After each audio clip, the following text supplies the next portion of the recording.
Assalamualaikum warahmatullahi wabarakatuh.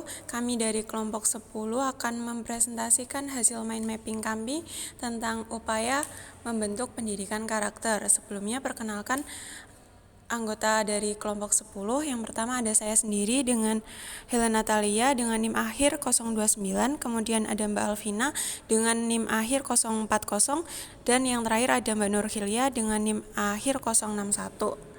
Baik, kita langsung ke materi yang pertama tentang nilai-nilai religius bagi peserta didik yang akan saya jelaskan sebagai berikut. Baik, untuk yang pertama ada syahadat. Makna syahadat la ilaha illallah adalah meyakini bahwa tidak ada yang berhak mendapatkan ibadah kecuali Allah, konsisten dengan pengakuan itu dan mengamalkannya.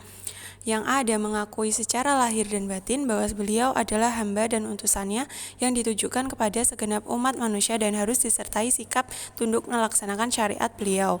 Kemudian ada bersaksi bahwasannya Muhammad SAW adalah Rasulullah. Kemudian yang kedua ada sholat.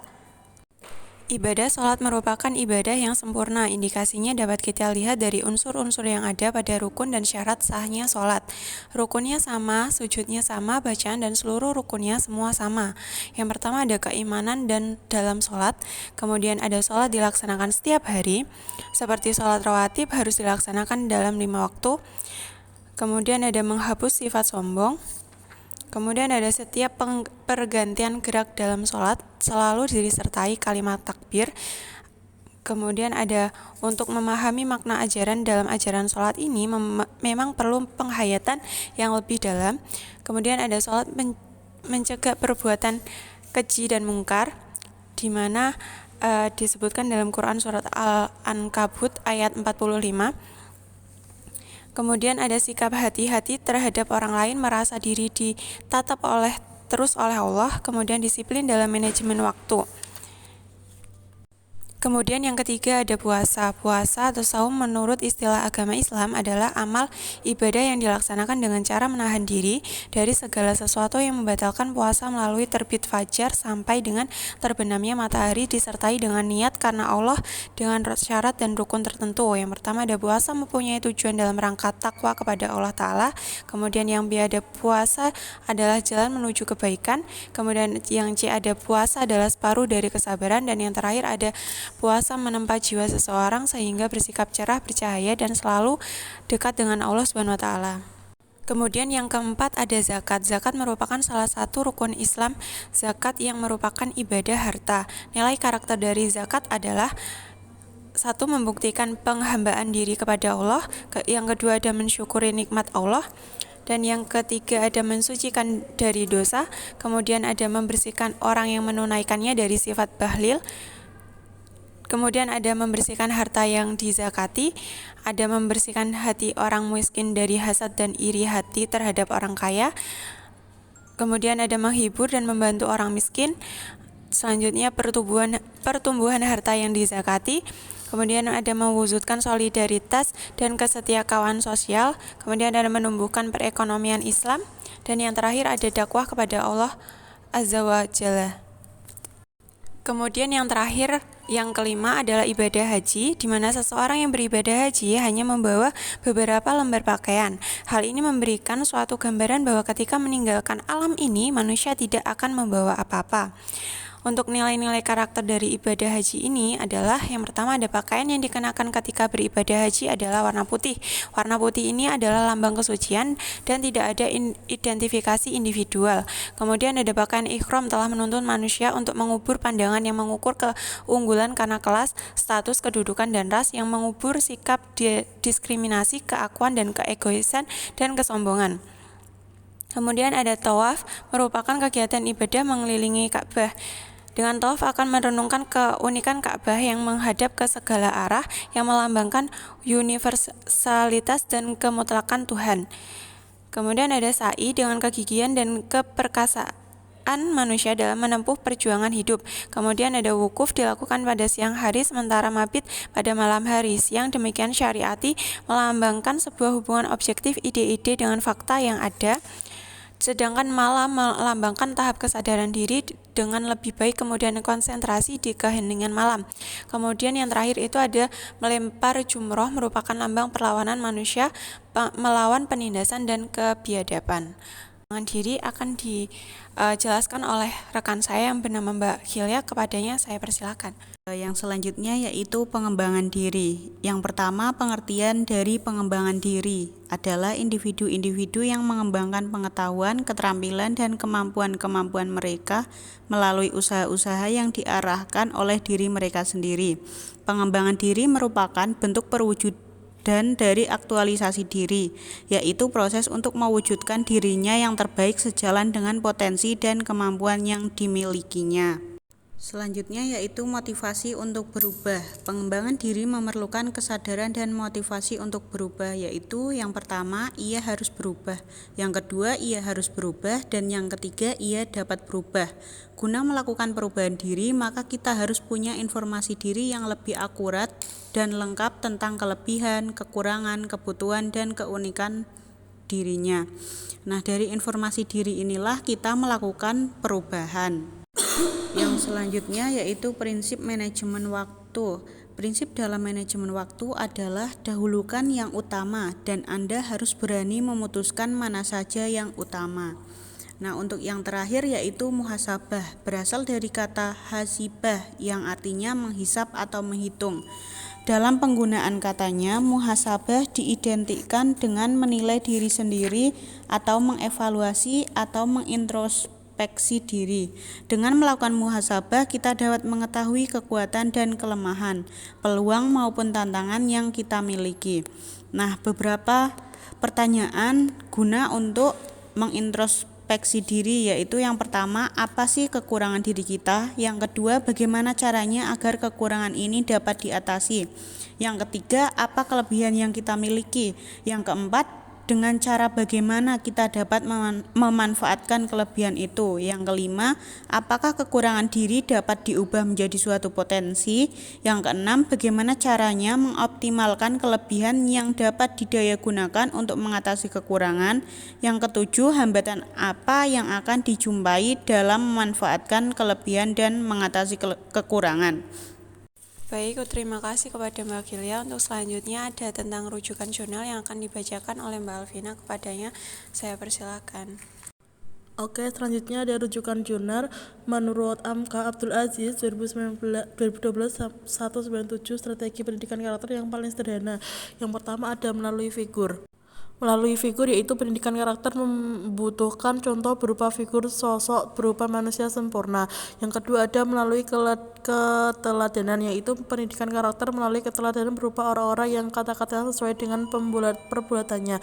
Yang ketiga itu melalui pendidikan berkesinambungan, yaitu proses pendidikan kita bukan hanya sekedar transformasi nilai-nilai, bukan pula transfer pengetahuan, tetapi lebih merupakan proses panjang yang semua elemen bangsa harus ikut terlibat secara aktif dalam aktivitas pendidikan. Yang keempat ada melalui kegiatan intrakurikuler, yaitu pendidikan karakter di sekolah melalui kegiatan intrakurikuler, artinya setiap bidang pelajaran harus selalu bermuatan pendidikan karakter. Selanjutnya yaitu melalui kegiatan ekstrakurikuler. Pendidikan karakter dapat juga diselipkan melalui ekstrakurikuler dengan mengambil nilai-nilai karakter seperti kejujuran, disiplin, kasih sayang, kerja keras, kerja cerdas, dan sebagainya. Selanjutnya yaitu ada nilai-nilai pendidikan karakter dalam pembelajaran matematika. Yang pertama ada religius. Menurut Suparyani mengemukakan bahwa religius adalah sikap dan perilaku yang patuh dalam melaksanakan ajaran agama yang dianutnya. Yang kedua itu ada percaya diri. Menurut Perry menyatakan bahwa percaya diri berarti merasa positif dengan apa yang bisa dilakukan dan tidak mengkhawatirkan apa yang tidak bisa dilakukan, tetapi memiliki kemauan untuk belajar. Yang ketiga ada rasa ingin tahu. Menurut Mustari mengemukakan bahwa rasa ingin tahu yaitu sikap dan tindakan yang selalu berupaya untuk mengetahui lebih mendalam dan meluas dari apa yang dipelajarinya. Yang keempat ada berpikir logis. Logis adalah sesuatu yang bisa diterima oleh akal dan sesuai dengan logika berpikir seseorang. Dalam implementasi logis dalam pembelajaran matematika yaitu Anak yang memiliki pemikiran logis akan menjawab bukan, walaupun dalam penjumlahan tidak begitu pandai. Siswa akan berpikir jika bilangan ditambahkan dengan bilangan maka hasilnya akan lebih dari bilangan terikatnya. Selanjutnya yaitu dalil tentang syahadat yang terdapat dalam surat Al-Baqarah ayat 256 yang berbunyi A'udzubillahi minasyaitonirrajim. Bismillahirrahmanirrahim. La ikraha fiddin qad tabayyana ar-rusydu minal ghayy faman yakfur bittaghuti wa yu'min billahi faqad istamsaka bil urwatil wusqa la fisama laha wallahu sami'un alim, yang artinya tidak ada paksaan dalam menganut agama Islam. Sesungguhnya telah jelas perbedaan antara jalan yang benar dengan jalan yang sesat. Barang siapa ingkar kepada tauhid dan beriman kepada Allah, maka sungguh dia telah berpegang teguh pada tali yang sangat kuat yang tidak akan putus. Allah Maha mendengar, Maha mengetahui. Selanjutnya yaitu dalil tentang perintah sholat yang terdapat dalam surat Al-Baqarah ayat 43 yang berbunyi A'udzubillahi minasyaitonirrajim. Bismillahirrahmanirrahim. Wa aqimus sholata wa atuz zakata warka'u ma'ar rakiin, yang artinya dan dirikanlah sholat dan tunaikanlah zakat dan tunduklah rukuk bersama orang-orang yang rukuk. Selanjutnya yaitu dalil tentang berpuasa terdapat dalam surat Al-Baqarah ayat 183 yang berbunyi A'udzubillahi minasyaitonirrajim. Bismillahirrahmanirrahim.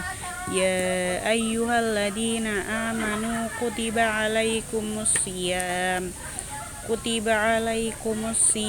kama kutiba alal ladzina min qablikum la'allakum tattaqun, yang artinya wahai orang-orang yang beriman, diwajibkan atas kamu berpuasa sebagaimana diwajibkan atas orang sebelum kamu agar kamu bertakwa.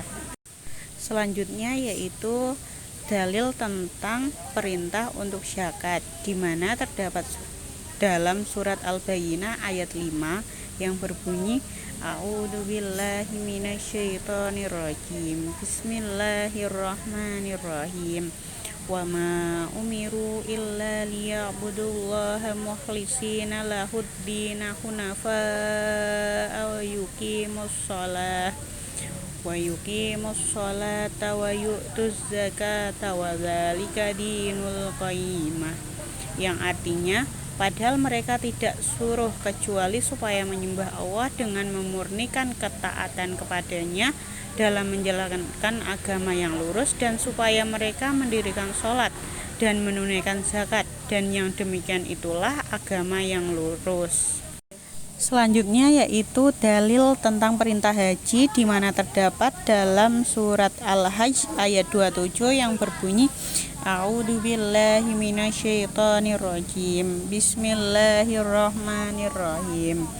Wa'addi'u finnasi bil hajji ya'tuka rijalan wa 'ala kulli dhamiri ya'tina min kulli fajjin amiq, yang artinya dan berserulah kepada manusia untuk mengerjakan haji, niscaya mereka akan datang kepadamu dengan berjalan kaki dan mengendarai unta yang kurus yang datang dari segenap penjuru yang jauh. Sekian, terima kasih pemaparan materi dari kelompok 10. Jika ada salah kami mohon maaf. Wassalamualaikum warahmatullahi wabarakatuh. Terima kasih, bye-bye.